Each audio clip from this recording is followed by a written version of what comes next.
ए सेठे ए को थियो है? ए यार च मुख के छड़े दे।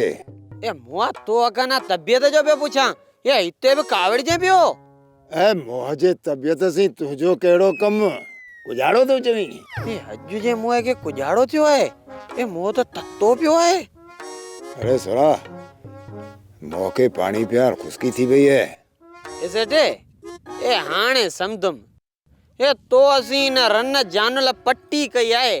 उन जानल जो नालो रुखो मवठ। ए त पोई ये रंधणे में टंगण जड़ो को जो वेठो आई ए इन जो की सबब है?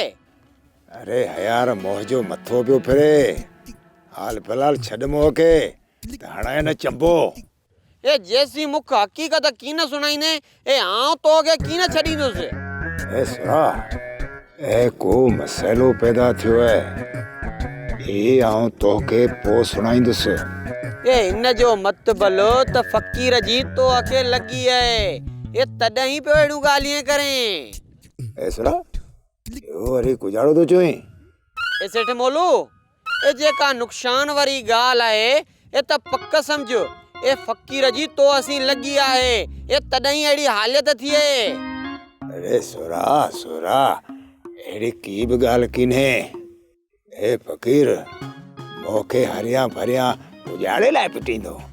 ये फकीर जी तो गिद्दी कई है ए तो आगे पिटींदो जरूर हूंदो ए ई मुख पक्का है सेठ। ए तो के चवा तो मोहजी पच्चर छदे हले ता त वहां या न चंबो।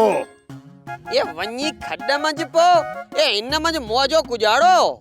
ए सोरा तो के शर्म न थोचे हरिया भरिया वेठो कुजाड़े ला चोई।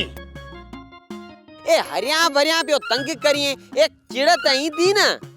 सोप सीरियल सारंग जा तमाम एपिसोड्स ॾिसो HD क्वालिटी में। विजिट करियो असांजो YouTube channel Sindh TV HD drama. Subscribe कयो असांजो official YouTube channel Sindh TV HD drama ऐं वधीक अपडेट लाइ बेल आइकन खे क्लिक करियो।